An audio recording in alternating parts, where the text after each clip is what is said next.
الحمد لله نحمده ونستعينه ونستغفره ونؤمن به ونتوكل عليه ونعوذ بالله من شرور أنفسنا ومن سيئات أعمالنا من يهده الله فلا مضل له ومن يضلل فلا هادي له ونشهد أن لا إله إلا الله وحده لا شريك له ونشهد أن سيدنا ومولانا محمدا عبده ورسوله أما بعد فقد قال الله تعالى في القرآن الكريم وفي الفرقان المجيد بعد أعوذ بالله من الشيطان الرجيم بسم الله الرحمن الرحيم إن الله يأمر بالعدل والإحسان وإيتاء ذي القربى وينهى عن الفحشاء والمنكر والبغي يعظكم لعلكم تذكرون وقال نبينا صلى الله عليه وسلم أكمل المؤمنين إيمانا أحسنهم خلقا أو كما قال عليه الصلاة والسلام புகழும் புகழ்ச்சியும் ஏக வல்லோனாகிய எல்லாம் வல்ல அல்லாஹுவுக்கே உரித்தால் கட்டுமாக. மேலும் அவனுடைய சாந்தியும் சமாதானமும் எம்பெருமானார் ரசூலே கரீம் ஸல்லல்லாஹு அலைஹி வஸல்லம் அன்னவர்கள் மீதும் அன்னாரின் குடும்பத்தார்கள் மீதும் அன்னாரின் அடிச்சுவற்றை அடிப்பிரலாமல் பின்பற்றி வந்த உத்தம சத்திய சஹாபாக்கள், தாபிஈன்கள், தபா தாபிஈன்கள், நாதாக்கள், ஷுஹதாக்கள், இவ்வுலகில் வாழ்ந்து கொண்டிருக்கக்கூடிய முஃமினான ஆண்கள் பெண்கள் அனைவரின் மீதும் இந்த ஜும்ஆவிற்கு வருகை தந்திருக்கின்ற நம்மவர்கள் மீதும் அல்லாஹ்வுடைய அருளும் அன்பும் என்றென்றும் நின்று நிலவட்டுமாக. ஆமீன். அஸ்ஸலாமு அலைக்கும் வரஹ்மத்துல்லாஹி வபரகாத்துஹு. கண்ணியமிக்க அல்லாஹ்வுடைய நல்லடியார்களே, பொதுவாக இஸ்லாமிய மார்க்கம் என்பது அதில் சொல்லப்பட்டுள்ள எண்ணிலடங்காத நிறைய நன்மாராயமான விஷயங்களை எடுத்துரைப்பது ஒவ்வொரு ஆலிமின் மீதும் ஒவ்வொரு உலமாக்களின் மீதும் கட்டாய கடமையாக இருக்கிறது. அந்த அடிப்படையிலே நமக்கு முன்வாழ்ந்த உலமாக்கள், ஆலிம்கள், அறிஞர்கள் நிறைய விஷயங்களை நமது வாழ்வியலின் படிப்பினையாக நிறைய விஷயங்களை எடுத்துரைத்து சென்று விட்டார்கள். அதிலிருந்து நாம் கற்றுக்கொள்ளக்கூடிய விஷயத்தை சற்று கவனமாக நாம் செவித்தாழ்ந்து கேட்க வேண்டும். அருமையானவர்களே, அறிஞர்கள் இஸ்லாத்தினுடைய இஸ்லாமிய மார்க்கத்தினுடைய ஒரு சில சிறப்பு அம்சங்களை பற்றி சொல்லி காட்டுவார்கள். முதலாவது ஒரு விஷயம், பொதுவாக இஸ்லாம் என்பது, இஸ்லாமிய மார்க்கம் என்பது 5 அடிப்படை அம்சங்களை கொண்டு அமைந்துள்ளது. இந்த 5 அடிப்படை அம்சங்களை கொண்டு அமைந்துள்ள இந்த இஸ்லாமிய மார்க்கத்தை ஒருவர் முழுமையாக பின்பற்றுகிறார் என்று சொன்னால் நிச்சயமாக அவர் வெற்றியாளரினுடைய பட்டியலில் சேர்க்கப்படுவார். இந்த 5 விஷயங்களில் ஏதாவது ஒரு விஷயத்தை நாம் இழந்துவிட்டாலும் கூட மீதம் இருக்கக்கூடிய 4ம் வருகின்ற காலத்தில் இழந்து விடுவோம். இதுதான் உண்மையான நிதர்சனமான ஒரு விஷயம். அன்பானவர்களே, உலமாக்கள் சொல்லி காட்டுவார்கள், இஸ்லாம் என்பது 5 வகையான சிறப்பம்சங்களை கொண்டது, 5 வகையான தூண்களை கொண்டது. அதில் முதலாவது ஒரு விஷயம் என்னவென்று சொன்னால் அகீதா, அதாவது கொள்கை ரீதியான மார்க்க சட்டம் ரீதியான மார்க்கத்தை பின்பற்றக்கூடிய நிறைய அகீதாக்களை, கொள்கைகளை கொண்டுள்ளதுதான் இந்த இஸ்லாமிய மார்க்கம். இதை ஒருவர் பின்பற்றுகிறார், இதை பார்த்து ஒருவர் செயல்படுகிறார், ஒருவருடைய வாழ்க்கையிலே கொள்கை வந்துவிட்டது, சில கட்டுப்பாடுகள் வந்துவிட்டது, சில விதிமுறைகள் வந்துவிட்டது, சில நிர்பந்தமான சில நல்ல நல்ல விஷயங்கள் அவருடைய வாழ்க்கையில் மேற்கொள்கிறார் என்று சொன்னால் அது அந்த மனிதருக்கு அழகாக அமைகிறது. அருமையானவர்களே, முதலாவது விஷயம் என்னங்க? அகீதா, அதாவது கொள்கை. இரண்டாவது விஷயத்தை பற்றி அறிஞர்கள் சொல்லி காட்டுவார்கள். இரண்டாவது விஷயம் இபாதத்துகள், அதாவது வணக்க வழிபாடுகள். வணக்க வழிபாடுகள் இது ஆன்மீகம் ரீதியாக இறைவனிடத்தில் பேசக்கூடிய வகையிலே, இறைவனிடத்திலே தொழக்கூடிய வகையிலே, நம்முடைய உடலை வருத்தி நோன்பு நோக்கக்கூடிய வகையிலே, ஹஜ்ஜு உம்ரா யாத்திரை செய்து பயணம் செய்யக்கூடிய வகையிலே, இது போன்ற சில வணக்க வழிபாடுகள் இஸ்லாமிய மார்க்கத்தில் ஒரு இரண்டாவது சிறப்பம்சம். முதலாவது என்னதுங்க? கலிமா, லா இலாஹா இல்லல்லாஹ் முஹம்மது ரசூலுல்லாஹ். இந்த கலிமா அதனுடைய கொள்கை பற்றிய ஒரு விஷயம். இரண்டாவது விஷயம் இபாதத்துகள், வணக்க வழிபாடுகள், தொழுகை, நோன்பு, இந்த ஹஜ்ஜி உம்ரா செய்வது, குர்ஆன் திலாவத்துகளில் ஈடுபடுவது, தான தர்மங்கள் கொடுப்பது, இது எல்லாம் இஸ்லாமிய மார்க்கத்தினுடைய அடுத்த கட்ட ஒரு விஷயம். மூன்றாவது விஷயம் என்னவென்று சொன்னால் முஆமலா, அதாவது வியாபாரம் சம்பந்தமாக, வணிகம் சம்பந்தமாக கொடுக்கல் வாங்கலை இஸ்லாம் என்ன சொல்லுகிறது? முஆமலாத்துகள் என்று சொல்லுகிறது. இந்த முஆமலாத்துகள் சரியான முறையில் இருக்கிறதா, ஹலாலான முறையில் இருக்கிறதா, இதில் எந்த ஒரு ஹராமும் கலக்காமல் இருக்கிறதா என்பதை ஆராய்ந்து பார்ப்பது ஒவ்வொரு முஸ்லிமின் மீதும் கடமையாக இருக்கிறது. அன்பானவர்களே, அடுத்தபடியாக நான்காவது விஷயம் என்னவென்று சொன்னால் முஆஷராத், அதாவது ஒவ்வொருவர்களுடைய ஹக்கினை, கடமைகளையும் உரிமைகளையும் என்ன செய்வது? முற்படுத்துவது. கணவன் மனைவிக்கு உண்டான உரிமையை கொடுக்க வேண்டும், மனைவி கணவனுக்கு உண்டான உரிமையை கொடுக்க வேண்டும், பெற்ற பிள்ளைகள் தாய் தந்தையர்களுக்கு உண்டான அந்த உரிமைகளை கொடுக்க வேண்டும், பெற்றோர்கள் பிள்ளைகளுக்கு உண்டான உரிமைகளை கொடுக்க வேண்டும். இது போன்ற முஆஷராத்துகளை இஸ்லாம் என்ன சொல்லுகிறது? ஆராய்ந்து வழிவகுத்து அதன்படி செயல்பட வேண்டும் என்று இஸ்லாம் வலியுறுத்துகிறது. ஐந்தாவது ஒரு விஷயம் என்னவென்று சொன்னால் இது ஒட்டுமொத்த மக்களிடையும் இருக்கக்கூடிய அழகான ஒரு விஷயம். இது இருந்துருச்சுன்னு சொன்னா கண்டிப்பா அவருடைய வாழ்க்கை என்னதுங்க? பயனுள்ள ஒரு வாழ்க்கையாக இருக்கும். தீனுல் இஸ்லாத்தின் படி, தீனுல் இஸ்லாத்தின் பிரகாரம் வாழக்கூடிய ஒரு வாழ்க்கையாக இருக்கும். அதுதான் அஹ்லாக், அதாவது நற்குணம். அது அருமையானவர்களே, இந்த 5 விஷயத்துல முதலாவது ஒரு விஷயம் என்னதுங்க? கலிமா, கொள்கை. இரண்டாவது இபாதத்துகள், மூன்றாவது முஆமலாத்துகள், நான்காவது முஆஷராத்துகள், ஐந்தாவதாக அஹ்லாக்குகள்.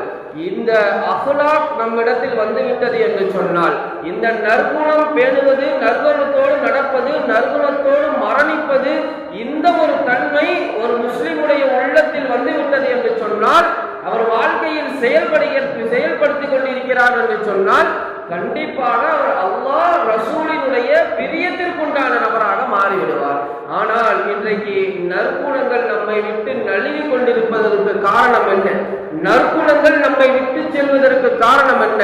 நாம் செய்யக்கூடிய பாவங்கள், நாம் இஸ்லாத்தின் மீது வைக்காத பற்று, நாம் இஸ்லாத்தின் மீது உள்ளே வர முடியாத அளவிற்கு நிறைய பாவங்களை நாம் செய்து கொண்டிருக்கிறோம். அதனால் இன்றைக்கு மனிதர்களிடத்தில் கூட இன்றைக்கு என்னங்க இல்லை, நற்குணத்தோடு நடக்கக்கூடிய அந்த ஒரு வாய்ப்பு இன்னைக்கு நமக்கு கிடைக்கல. அருமையானவர்களே, ஒரு மனிதரிடத்துல நற்குணம் இருக்கு, நல்ல குணமுடையவராக இருக்கிறார், நல்ல குணமுடையவராக இருக்கிறார், நல்ல பழக்க வழக்கத்துல அவரை பார்த்தா நமக்கு எப்படி இருக்கும்?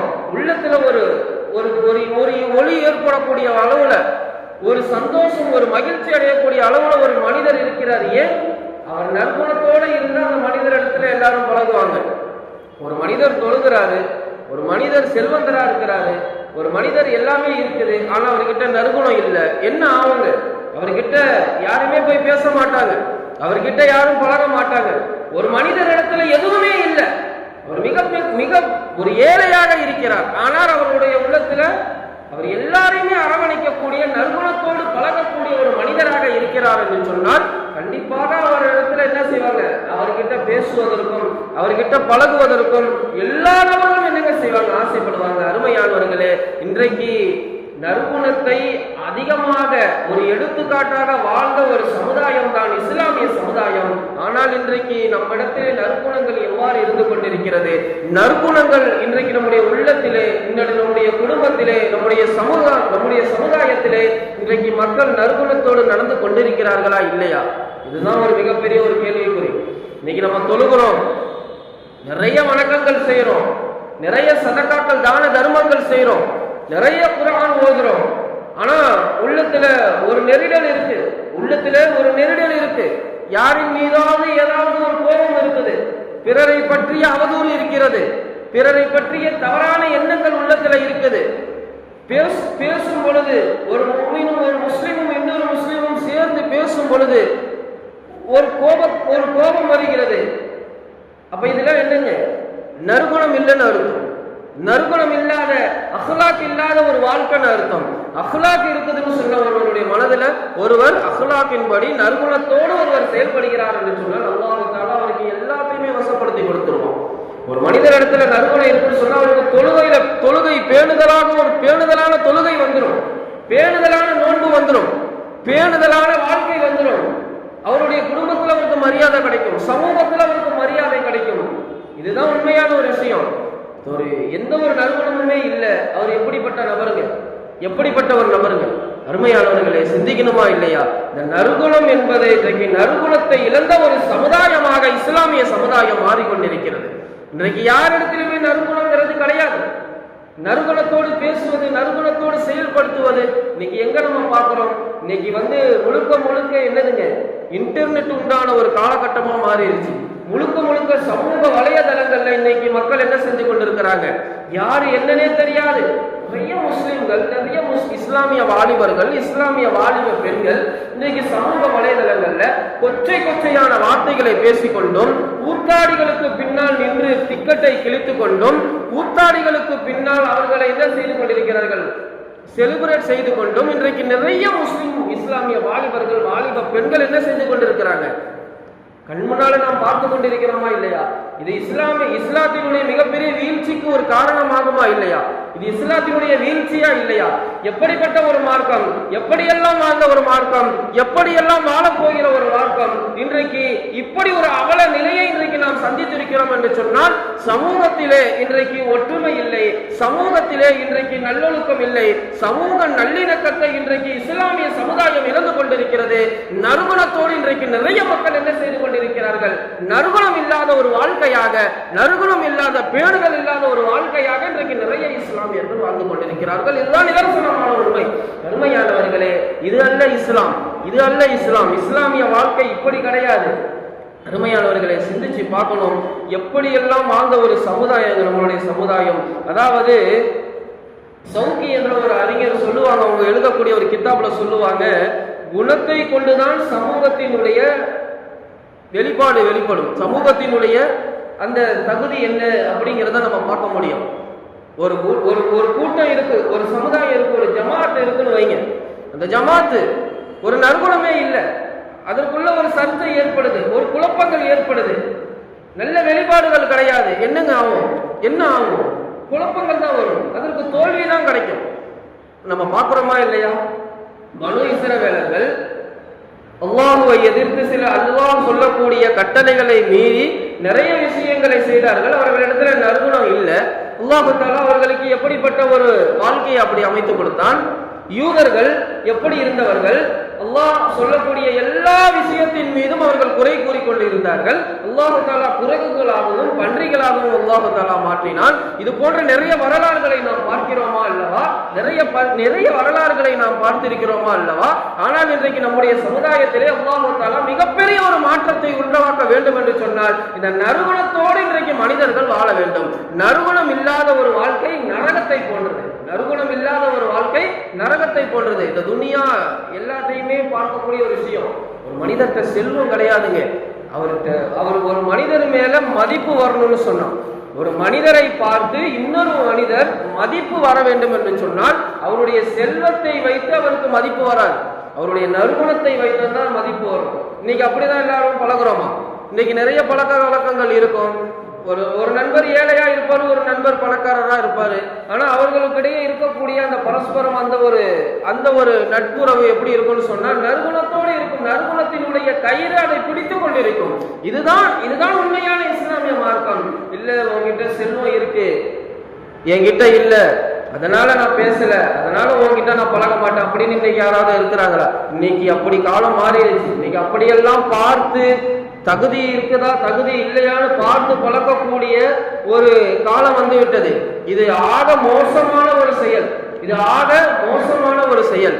அருமையானவர்களே, எல்லோரிடமும் நற்குணத்தோடு நபி அவர்கள் இருந்தார்கள். நபி அவர்கள் புன் சிறப்பு சிரித்தார்கள் என்று சொன்னால் சஹாபாக்களினுடைய உள்ளங்கள் எல்லாமே மாறிடும். ஒரு கோபத்துல இருக்கிறாங்க, ஒரு விஷயமா சஹாபாக்கள் இருக்கிறாங்க, ஒரு சண்டை சச்சரவு நடக்குது, நபி அவங்களுடைய முகத்தை பார்த்தா போதும். ஏன்? நற்குணத்தினுடைய அடையாளமாக பெருமானார் ஸல்லல்லாஹு அலைஹி வஸல்லம் அவங்க வாழ்ந்தாங்க. அருமையானவர்களே, சிந்திச்சு பார்க்கணும். இது இருந்துருச்சுன்னு சொன்னா, இந்த நற்குணம் இருந்துச்சுன்னு சொன்னா எல்லா நன்மையுமே நம்ம என்ன செய்யலாம்? எல்லா நன்மையுமே அடையலாம். ஏன்னா அப்பதான் தொழுகையில பேணுதலான ஒரு தொழுகையை நம்ம தொழுக முடியும். பேணுதலான முறையில குர்ஆன் ஓத முடியும். குர்ஆனினுடைய வாழ்க்கையை நம்ம என்ன செய்ய முடியும்? அமல் செய்ய முடியும். இன்றைக்கு குடும்பங்கள்ல சண்டை சச்சரவுகள் அதிகமாக நடைபெறுகிறது. கணவனுக்கும் மனைவிக்கும் மத்தியிலே அதிகமான கவலைகள், அதிகமான மனக்கசப்புகள் ஏற்படுகிறதுக்கு முதல் காரணம் என்னன்னு சொன்னா நம்மளுடைய உள்ளத்துல இருக்கக்கூடிய அந்த பெருமை, அந்த கணவன் அப்படிங்கிற ஒரு பெருமை, சில நேரத்துல மனைவி அப்படிங்கிற ஒரு பெருமை, ரெண்டு பேருக்கு நடுவுல ஒரு நற்குணத்தை யாராவது வெளிப்படுத்துறாங்கன்னு சொன்னா அவங்க தான் சிறந்தவங்க. அப்ப என்னங்க, அதாவது இந்த உலகத்துல ஷைத்தான் எதை கொண்டும் ஒரு திருப்தி அடைய மாட்டான். இந்த உலகத்துல நிறைய மனிதர்கள் ஷைத்தான் எப்படிங்க இருக்கிறான்? ஒவ்வொரு மனிதர்களுடைய ஒவ்வொரு ரத்த நாளங்கள்லையும் ஷைத்தான் இருக்கிறாங்கிறதே ஹதீஸ்ல நம்ம படிச்சிருக்கிறோம். நபி அவங்க நமக்கு எடுத்துரைத்திருக்கிறாங்க. ஆனால் அந்த ஷைத்தான் எதை கொண்டு திருப்திப்படுவான்? ஒரு மனிதர் மது அருந்துறாரு, அதை கொண்டு திருப்திப்படுறான். மது அருந்துவது எப்பேற்பட்ட ஒரு ஹராமான ஒரு விஷயம், வட்டி வாங்குவது எப்பேற்பட்ட ஹராமான விஷயம். இதை அனைத்தையும் தாண்டி ஷைத்தான் அதிகமாக அந்த இப்லீஸ் மகிழ்ச்சி அடையக்கூடிய ஒரு விஷயம் என்னன்னு சொன்னா கணவனுக்கும் மனைவிக்கும் மத்தியில் ஏற்படக்கூடிய பிரச்சனைகளை பார்த்துதான் அதிகமா மகிழ்ச்சி அடையும். ஷைத்தான் அவனுடைய சிம்மாசனத்தை எங்க அமைச்சிருக்கிறான்னு சொன்னா கடலுக்கு நடுவில் அமைச்சிருக்கிறான். ஷைத்தான் அவனுடைய சிம்மாசனத்தை நடுக்கடலில் அமைச்சிருக்கிறான். எல்லா இப்லீஸும் ஒண்ணு கூடுவான். ஒரு நேரம் எல்லா இப்லீஸும் தினம் என்ன செய்வான்? ஒண்ணு கூடுவான். ஒரு இப்லீஸ் சொல்லுவான், நான் இந்த மனிதனை எப்படியோ ஹராமான விஷயத்தை நான் செய்ய வச்சுட்டேன், இவரை நான் ஹராமான சாப்பாட வச்சுட்டேன், இவரை நான் ஹராமான வழியில கொண்டு போயிட்டேன், இவரை இன்னைக்கு நான் தொழுக விடல, இன்னைக்கு இவரை நான் என்ன செய்யல, குர்ஆன் ஓத விடல, இந்த மாதிரி நிறைய பாவமான விஷயங்களை சொல்ல அந்த பெரிய இப்லீஸுக்கு என்ன இருக்காதுங்க, ஒரு திருப்தி இருக்காது. பெரிய இப்லீஸுக்கு ஒரு திருப்தி இல்லை. ஒரு ஷைத்தான் சொல்லுவான், இன்னொரு இப்லீஸ் சொல்லுவான், ரெண்டு கணவன் மனைவி ரெண்டு பேரும் ரொம்ப சந்தோஷமா இருந்தாங்க, அவங்களுக்கு மத்தியில நான் என்ன செஞ்சு விட்டேன்? ஒரு சண்டையை ஏற்படுத்திட்டேன். இன்னைக்கு நீ தான் இந்த இடத்தினுடைய நீ தான் என்னை திருப்திப்படுத்திருக்கிற. அந்த பெரிய இப்லீஸ் சொல்லக்கூடிய ஒரு வார்த்தை, நீ தான் என்னை ரொம்ப திருப்திப்படுத்திருக்கிற. ஆக அருமையானவர்களே, இந்த கணவனுக்கும் மனைவிக்கும் மத்தியில் ஏற்படக்கூடிய பிரச்சனைகள் இன்றைக்கு சமூகத்தில், அதுவும் நம்ம இஸ்லாமிய சமூகத்துல எவ்வளவு தலாக்குகளை நாம் பார்த்து கொண்டிருக்கிறோம், எவ்வளவு நீதிமன்றங்களை பார்த்து கொண்டிருக்கிறோம். ஏன்? குடும்பங்கள்ல நற்குணம் இல்லை. சமூகத்துல ஒரு நற்குணத்தோட பழகுறாரு, ஆனா குடும்பத்துல அவர் என்ன செய்யறாரு? கோபப்படுறாரு, சில வார்த்தைகளை நிறைய விடுறாரு, மனைவிய அடிக்கிறாரு, கோபப்படுறாரு, தள்ளி விடுறாரு, உதைக்கிறாரு. ஏன்? அந்த நற்குணம் இல்லை. பெருமானார் ஸல்லல்லாஹு அலைஹி வஸல்லம் அவங்க எப்படிப்பட்ட ஒரு வாழ்க்கையை வாழ்ந்து காட்டினார்கள்? 11 மனைவிமார்கள், 11 திருமணங்கள் செய்தார்கள், மனைவிமார்களோடு வாழ்ந்தார்கள். ஒவ்வொரு மனைவிக்கும் இடையில் கூட ஒரே ஒரு சிறிதளவு கூட ஒரு மனக்கசப்பு ஏற்படாத அளவு நபி அவர்கள் வாழ்ந்து காட்டி சென்றுள்ளார்கள், சஹாபாக்கள் வாழ்ந்து காட்டி சென்றுள்ளார்கள். ஆனால் இன்றைக்கு நம்முடைய வாழ்க்கையிலே அதே போன்று இன்றைக்கு செயல்படுத்த முடியவில்லை என்று சொன்னால் நாம் அதிகமாக துனியாவினுடைய மோகத்திலே மூழ்கி கொண்டிருக்கிறோம். நாம் அந்த நற்குணத்தோடு செயல்படுவது கிடையாது. முழுமையாக இஸ்லாத்தினுடைய அடிப்படையான விஷயத்தை கூட இன்றைக்கு நிறைய மக்கள் என்ன செய்யறது கிடையாதுங்க, தெரிஞ்சுக்கிறது கிடையாது. தெரிஞ்சுக்கிறதுக்கு வாரத்துல ஒரு நாள் தான் ஜும்மாவுடைய நாள். ஆனா பாருங்களேன், எவ்வளவு காலியான ஒரு இடங்கள். பள்ளிவாசல் துஆவும் செய்யும், பத்துவாவும் செய்யும். பள்ளிவாசல் துஆவும் செய்யும், பத்துவாவும் செய்யும். பள்ளிவாசல் நிரம்பி வழியுதா, அந்த பள்ளிவாசல் என்ன செய்யும்? துஆ செய்யும். பள்ளிவாசல் காலியா இருக்குதா, பள்ளிவாசல் பத்துவா செய்ய ஏன் என்ன இந்த இடத்துல எத்தனையோ மக்கள் காசால பார்க்கிறோம், எவ்வளவோ நாட்டுல பார்க்கிறோம், ஊர கொட்டாய்களுக்கு கீழே கடுமையான வெயில்களுக்கு கீழே பாலை வனங்கள்ல இன்றைக்கு மக்கள் நின்று தொழுது கொண்டிருக்கிறாங்க. சிறிய சிறிய பச்சிலம் பாலவர்களோடு இன்றைக்கு நின்று அந்த இடத்துல தண்ணி இல்லாம உதவு செய்வர்களுக்கு கூட தண்ணி இல்லாத அளவிற்கு இன்னைக்கு அந்த அளவிற்கு இன்றைக்கு மக்கள் நின்று தொழுது கொண்டிருக்கிறாங்க. ஆனா இன்னைக்கு பாருங்களேன், நம்முடைய நிலைமையை பாருங்களேன். இன்னைக்கு வியாபாரம் தான் முக்கியம், வியாபாரம் தான் முக்கியம், கடைகள் தான் முக்கியம், குடும்பங்கள் தான் முக்கியம். வாரத்துல ஒரு நாள் தான் சும்மா தொழுவாரு, அதையுமே இன்னைக்கு சரியான நேரத்துல இன்னைக்கு என்ன செய்ய முடியல. இன்னைக்கு தொழ முடியாத அளவுக்கு இன்றைக்கு இந்த சமூகம் இருந்ததுன்னு சொன்னா எப்படி அல்லாஹ்வினுடைய உதவி கிடைக்கும்? எப்படி அல்லாஹ்வினுடைய உதவி கிடைக்கும்? இந்த மாதிரி நிறைய தவறுகள், நாம் செய்யக்கூடிய தவறுகள் தான் இன்றைக்கு நம்முடைய வீழ்ச்சிக்கு முக்கிய காரணம். அருமையானவர்களே, ஒன்றுபட்டால் தான் உண்டு வாழ்வுன்னு ஒரு பழமொழி சொல்லுவாங்களே, ஒன்றுபட்டால் உண்டு வாழ்வு. அதற்கு உதாரணமாக வாழ்ந்து காட்டிய சமுதாயம் இஸ்லாமிய சமுதாயம். ஆனால் இன்றைக்கு அதற்கும் இந்த ஒரு வாழ்க்கைக்கும் சம்பந்தம் இல்லாத அளவிற்கு இன்றைக்கு நிறைய முஸ்லிம்களினுடைய வாழ்க்கை இருந்து கொண்டிருக்கிறது. அருமையானவர்களை சிந்திச்சு பார்க்கணும். அதாவது நற்குணத்தினுடைய முக்கியமான ஒரு 3 அம்சங்கள் என்ன அப்படின்னு சொன்னா, முதலாவது ஒரு விஷயம் கஃபுல் அதா, அதாவது யாருக்குமே எந்த ஒரு தொந்தரவும் இல்லாத ஒரு வாழ்க்கையை வாழ்வது. யாருக்கும் எந்த ஒரு தொந்தரவும் இல்லை. ஒரு மனிதர் இருக்கிறாரு, அந்த மனிதரால எனக்கு இவ்வளவு மனக்கசப்பு ஏற்படுது, இவரை வந்துட்டாலே எனக்கு தொல்லையா இருக்கு. இது கணவனை பார்த்து மனைவியும் சொல்லலாம், பெற்றோர்களை பார்த்து பிள்ளைகளும் சொல்லலாம், நண்பர்களும் சொல்லலாம். ஏன் ஒரு முதலாளியை பார்த்து அந்த தொழிலாளி, அவருக்கு கீழே இருக்கக்கூடிய சம்பளம் வாங்கக்கூடிய தொழிலாளியும் சொல்லலாம். யாருடைய தொந்தரவும் இல்லாமல் இருக்கணும். அப்ப பாருங்க, பெருமானார் அவங்க எப்படிப்பட்ட ஒரு மனிதர். இரவு நேரத்துல தஹஜ்ஜுடைய தொழுகைக்காக நபி அவங்க எழுந்திருப்பாங்க. நபி அவங்க தஹஜ்ஜுடைய தொழுகைக்காக எழுந்திருப்பாங்க. எழுந்திருக்கும் போது அவங்க எழுந்திருக்கக்கூடிய சப்தம் தெரியாத அன்னை ஆயிஷா ரலியல்லாஹு அன்ஹா அவங்க ஒவ்வொரு விஷயத்தையுமே வாட்ச் பண்ணுவாங்க, ஒவ்வொரு விஷயத்தையுமே எழுதுவாங்க. ஹதீஸ்ல நான் முழித்து கொண்டுதான் இருப்பேன், ஆனா நபிக்கு தெரியாது நபி என்ன செய்யறாங்கன்னு தெரியல. இரவு நேரத்துல எங்க எழுந்திருக்கிறது தெரியாது. நபி அவங்க கீழ் அங்கியை எடுத்து அணியிறது தெரியாது. நபி அவங்க காலணி அணிவது தெரியாது. கதவை தாப்பால் போட்டுட்டு எதற்காக ஒரு டிஸ்டர்பன்ஸ், எந்த ஒரு டிஸ்டர்பன்ஸும் இல்லாம, எந்த ஒரு தொந்தரவும் இல்லாம. ஏன்னா நஃபிலான வணக்க வழிபாடுகளை என்ன செய்யணும், ஆர்வப்படுத்தணுமே தவிர நஃபிலான வணக்க வழிபாடை நம்ம என்ன செய்யக்கூடாது. நஃபிலான தொழுகை இருக்கு, நஃபிலான வணக்கங்கள் இருக்கு, அதை சொல்லி நம்ம ஆர்வப்படுத்தணும். அதுக்கு நம்ம கட்டாயமா போட்டு இழுக்கக்கூடாது. இன்னைக்கு நிறைய நபர்கள் என்ன செய்வாங்க, ரொம்ப பேணுதலா இருக்கிறங்கிற பேர்ல தொழுவலையா இது பண்ணலையான்னு சொல்லி வீட்டுல இருக்கிறவங்கள சத்தம் போடுறது, அது பண்றது, விரட்டுறது, இதெல்லாம் இதுவே நறுகுணத்தினுடைய கடைசி கட்டம். இது நறுகுணமும் கிடையாது. உண்மையானவர்களை சிந்திச்சு பார்க்கணும். நபி அவங்க எப்படிங்க மனைவி இடத்துல கூட மனைவிக்கு கூட ஒரு தொந்தரவு செய்யாத அளவிற்கு அழகான முறையில் என்ன செய்வாங்க, தஹஜ்ஜுடைய தொழுகையை போய் செய்வாங்க, பக்திக்கு போவாங்க, அங்க இருக்கக்கூடிய மக்களுக்கு என்ன செய்வாங்க, அங்க இருக்கக்கூடிய மன்னரிகளுக்கு துவா செய்வாங்க, திரும்ப வருவாங்க. இதுதான் நபி அவர்களுடைய நற்குணம், இதுதான் நபி அவர்களினுடைய மார்க்கம். இதைதான் சஹாபாக்கள் கடைபிடித்தார்கள். இன்னைக்கு நம்ம கிட்ட நற்குணங்கள்னா என்னங்க இருக்கு? நற்குணங்கள்னா என்ன இருக்கு? ஒரு முஸ்லீம் இன்னொரு ஒரு முஸ்லீமை பார்க்கும்போது சலாம் சொல்லுவார், இதுதான் நற்குணம். வேற ஏதாவது இருக்கா? சலாம் சொல்லிடுவாரு. அந்த தெருவுக்கு அவர் போனா இவர் யார் தெரியுமா, இவர் எப்படிப்பட்டவர் தெரியுமா, அப்படி ஒரு பேச்சு விடுவார். இது குறை பேசுவது, இது ஒரு பிறருடைய குறைய பத்தி புறம் பேசக்கூடிய ஒரு விஷயம். அருமையானவர்களே, இன்னைக்கு சலாம் சொல்வதில் கூட இன்றைக்கு இந்த மார்க்கம் என்ன செய்யுதுங்க, இந்த மார்க்கம் என்ன செய்யுதுங்க, ரொம்ப கடுமையா விவரிக்குது, கடுமையா நினைக்குது. இன்னைக்கு இந்த மார்க்கம் சலாமுக்கு அர்த்தங்கள் தெரியாத இன்றைக்கு வாலிபர்கள் இன்னைக்கு நிறைய பேர் இருக்கிறாங்க. சலாமை எப்படி எடுத்துரைக்கணும்னு தெரியல. நபி அவர்கள் இடத்துல யூதர்கள் வருவாங்க, வேணுக்குன்னு வம்பெடுப்பாங்க. நபி அவர்கள் இடத்துல யூதர்கள் வருவாங்க, யூதர்கள் பேசுவாங்க, அஸ்ஸலாமு அலைக்கும் சொல்ல மாட்டாங்க, அந்த லாம விட்டுருவாங்க, அஸ்ஸலாமு அலைக்கும் தெரியாது அந்த நேரத்துல தெரியாது. இருந்தாலும் நபி அவங்க அதை உன்னிப்பா கவனிப்பாங்க. அன்னை ஆயிஷா அவங்க பாக்குறாங்க, என்ன இவங்க வராங்க அஸ்ஸலாமு அலைக்கும்ங்கிறாங்களே, அஸ்ஸலாமு அலைக்கும்ங்கிறதுக்கு அஸ்ஸாம்னா அழிவு ஏற்படுத்துமாக, உங்கள் மீது சாந்தியும் சமாதானமும் ஏற்படுத்துமாகன்னு சொன்னா அஸ்ஸலாமு அலைக்கும் சொல்லலாம். இவங்க அஸ்ஸலாமு அலைக்கும்ங்கிறாங்களே, உங்கள் மீது அழிவு ஏற்படுத்துமாக.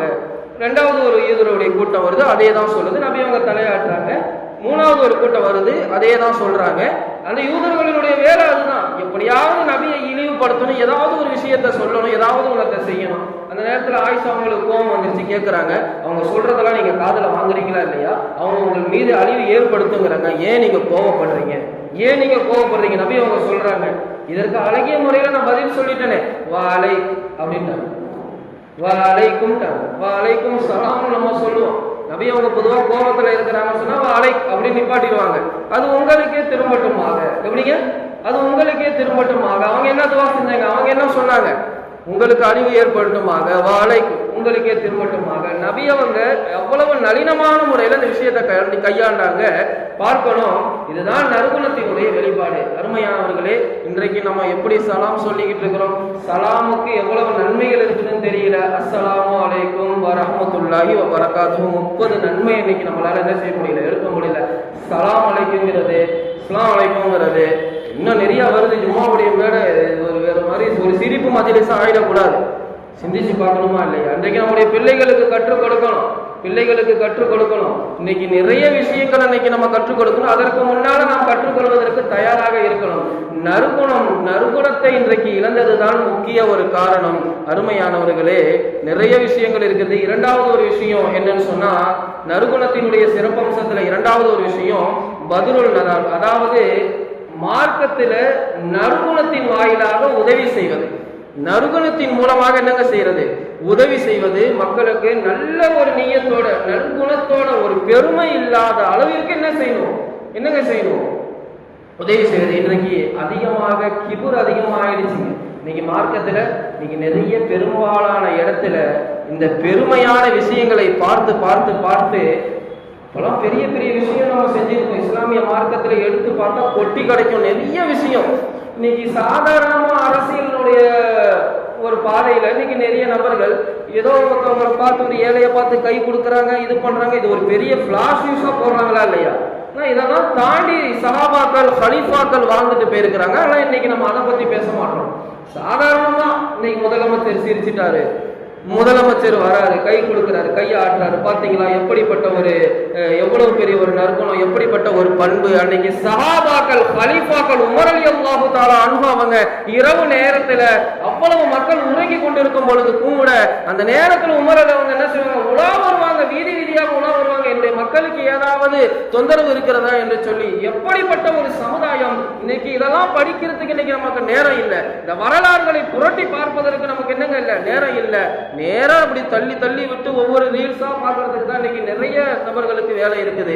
அருமையானவர்களே, இதனுடைய மாற்றங்கள் முதல்ல வரணும். இன்னைக்கு நம்ம மாற்றம் வேணும்னு கேட்கிறோம்ல, நிறைய ஏமாற்றங்கள் வருது. முதல்ல நம்ம இடத்துலேருந்து அந்த மாற்றங்கள் வரணும். நம்முடைய தவறுகள் தான் கெட்ட ஆட்சியாளர்கள், நம்முடைய தவறுகள் தான் கெட்ட ஆட்சியாளர்கள். இதை நம்ம முதல்ல உள்ளத்துல விளங்கணும். அருமையானவர்களே, மூன்றாவது ஒரு விஷயம் என்ன சொன்னா தலாபத்துல் வஜிஹ், அதாவது புன்முறுவலோடு சிரிப்பது. ஒவ்வொரு முஸ்லிமையும் பார்த்து ஒவ்வொரு இடத்துலையுமே நம்ம என்ன செய்யணும், புன்முறுவலோட நறுகுணத்தோட எந்த ஒரு உள்ளத்துல கள்ளம் கவனம் இல்லாம சிரிப்பது. அந்த ஒரு பார்வையை பார்ப்பது. அந்த மனைவி எடுத்தோடனே இங்க நல்லா இருப்பாரு, வீட்டுக்கு போனோடனே என்னதுங்க, வீட்டுக்கு போனோடனே எரிஞ்சு விடுவாரு, வீட்டுக்கு போனோடனே சண்டை நடக்கும், மனைவியினுடைய உணவை என்ன செய்வார், குறை சொல்லுவாரு. இப்படிதான் ஒரு பயான்ல ஒரு அஜர்த்து இந்த மாதிரி விஷயங்கள் சொல்லிட்டு இருக்கிறாரு. இந்த மாதிரி மனைவியினுடைய ஹக்கை நம்ம பார்க்கணும், மனைவியை பார்த்து குறை சொல்லக்கூடாது, மனைவியினுடைய அந்த சமையலை பார்த்து குறை சொல்லாதீங்க, நமக்காக தியாகம் செய்யக்கூடிய இந்த மாதிரி நிறைய ஒரு பெரிய ஒரு லிஸ்டா அந்த அஜர்த்து சொல்லும் போது ஒரு மனுஷன் பார்க்கிறாரு, ஜும்மா பயம் இல்ல, பரவாயில்ல, இவ்வளவு விஷயம் இருக்கா, நம்ம இவ்வளவு நாள் நம்மளுடைய மனைவியை திட்டோமே, நம்ம வீட்டுக்காரமாவ இவ்வளவு நாள் திட்டோமே, நிறைய குறை சொல்லிட்டோமே, சாப்பாட்டை பத்தி என்ன செஞ்சிட்டோம், குறை சொல்லிட்டோமே, நீங்க விடக்கூடாது, நீங்க நேரா வீட்டுக்கு போயிடணும். நேரா வீட்டுக்கு போறாரு, ஜும்மா முடிச்சுட்டு, விருந்து ரெடியா இருக்கு, என்னங்க விருந்து ரெடியா இருக்கு, போய் உட்கார்றாரு, விருந்துல உட்கார்றாரு, மனைவி வரத்துக்குள்ளே என்ன செய்யறாரு, எடுத்து போட்டு எல்லாத்தையும் சாப்பிட்டு ஆஹா ஓஹோங்கிறாரு. மாஷா அல்லாஹ், அல்ஹம்துலில்லாஹ், இப்படி ஒரு சமையல் என் வாழ்க்கையில நான் பார்த்தது இல்லை, எவ்வளவு அருமையான ஒரு சமையல், ரொம்ப நல்லா இருக்க, இப்படி ஒரு சமையலை செஞ்சதுக்கு உனக்கு கையில நான் என்ன செய்யணும், உனக்கு நான் ஏதாவது ஒரு விஷயத்த நான் செய்யணும். இப்படி எல்லாம் ஒரு சொன்னாலே அந்த அம்மா சொல்லுது, மூச்சு வாங்கிட்டு சொல்லுது, ஏயா நான் என்ன செய்யறேன், எனக்கு உடம்பு சரியில்லை, இவ்வளவு நாளா நான் ஆக்கி போட்டேன், அது உனக்கு நல்லா இல்லை, இன்னைக்கு நான் பக்கத்து வீட்டுல இருந்து வாங்கி வச்சிருக்கிறேன், அதை பார்த்து நீ என்ன செய்யற, இந்த மாதிரி சொல்ற. அதான் தானான ஒரு விஷயத்துல வேணும்னு செய்யக்கூடிய விஷயத்துல இன்னைக்கு என்னதுங்க தவறுகள் ஏற்படுது. கருமையானவர்களே, சிந்திச்சு பார்க்கணும். இன்றைக்கு நாம் நறுகுணத்தோடு வாழ்றோமா இல்லையா? நம்முடைய வாழ்க்கை, நம்முடைய பயணம், நம்முடைய குடும்பம், நம்முடைய சமுதாயம் நறுகுணத்தோடு வாழுதா இல்லையா? நறுகுணத்தை இன்னைக்கு என்னங்க செய்யணும்? அந்த அஹ்லாக்க வெளிப்படுத்தணும். சஹாபாக்கள் நறுகுணம் உடையவர்கள், நபிமார்கள் நற்குணமுடையவர்கள், அவர்களுடைய சமுதாயத்தை பின்பற்றக்கூடியவர்கள், நபிமார்கள் நபி அவர்களுடைய வாழ்க்கையை நாம் வாழக்கூடியவர்கள். இன்றைக்கு என்னங்க செய்யணும்? அந்த நற்குணத்தோடு இருக்கணும். இன்னைக்கு பாருங்க, ஜும்மாவுடைய நாள். இன்றைக்கு ஜும்மாவுடைய பள்ளிவாசல்ல ஏதோ நம்மலாம் ஹனஃபி மதுகபை பின்பற்றோம். இங்க பந்தநல்லூர்ல இருக்கிறவங்க ஹனஃபி மதுகபை பின்பற்றனால ஏதோ ஜும்மா தொழுக கூடிடும். 3 பேர் இருந்தாலும் என்னதுங்க கூடிடும். இதுவே ஷாஃபி மதுகபா இருக்கு இந்த பள்ளிவாசல், ஒரு ஷாஃபியினுடைய ஒரு பள்ளிவாசலா இருக்குன்னு சொன்னா 40 நபர்கள் இருந்தாதான் ஜும்மாவுடைய தொழுகை கூடும். 40 நபர்கள் இல்லைன்னு சொல்லிட்டா என்னதுங்க அந்த நேரத்தில் லோகர் தொழுகை தான். இன்னைக்கு இது தெரியாத சமுதாயமா இன்னைக்கு நம்ம இருக்கிறோமா இல்லையா? இன்னைக்கு இதுவே தெரியல. ஷாஃபினா என்ன, ஹனஃபினா என்னன்னே தெரியல. தௌஹீத் ஜமாத்தான்னு கேட்கறான், இல்ல சுன்னத் ஜமாத்தான்னு கேட்கறான், இல்ல ஜாக்கான்னு கேட்கறான். இன்னைக்கு நடக்குதா இல்லையா? எதுவுமே தெரியல. ஆனா அது தெரியாத அளவு நல்லதுதான். முஸ்லிமா இருக்கணும், ஒரே ஜமாத்தா இருக்கணும், தொழுகணும், அல்லாஹ்வை வணங்கணும், நபியை பின்பற்றணும். இப்படி ஒரு தெளிவு இருந்தா போதும். இதெல்லாம் அல்லாஹ் தஆலா அடுத்தடுத்த கட்டத்துக்கு கொண்டு போயிடும். அன்னைக்கு எதுவுமே இல்லைன்னு சொன்னா ஒண்ணுமே பண்ண முடியாது. அருமையானவர்களை சிந்திச்சு பார்க்கணும். நபிமார்கள் அந்த ஒரு நற்குணத்தோடு ஒரு வாழ்க்கையை நம்மளுக்கு வாழ்ந்து காட்டிட்டு சென்றுட்டாங்க. சஹாபாக்கள் வாழ்ந்து காட்டிட்டு சென்றுட்டாங்க. இன்றைக்கு நாமும் நம்முடைய சமுதாயத்தோடு ஒரு இணக்கமாக நறுகுணத்தோடு செயல்பட்டோம் என்று சொன்னால், நறுகுணத்தோடு பழகி வந்தோம் என்று சொன்னால், நறுகுணத்தை நம்முடைய உள்ளத்தில் இருக்கக்கூடிய ஏதாவது ஒரு நன்மையான விஷயத்தை அடுத்தவர்களுக்கு எடுத்துரைத்தோம் என்று சொன்னால், கண்டிப்பாக இஸ்லாத்தினுடைய அடுத்த கட்ட வளர்ச்சிக்கு மிகப்பெரிய பயனுள்ளதாக இருக்கும். அப்படிப்பட்ட ஒரு வாழ்க்கையை அல்லாஹ் தஆலா நம் அனைவருக்கும் தௌஃபீக் செய்வானாக. வ ஆகிரு தஅவானா அல்ஹம்துலில்லாஹி ரப்பில் ஆலமீன்.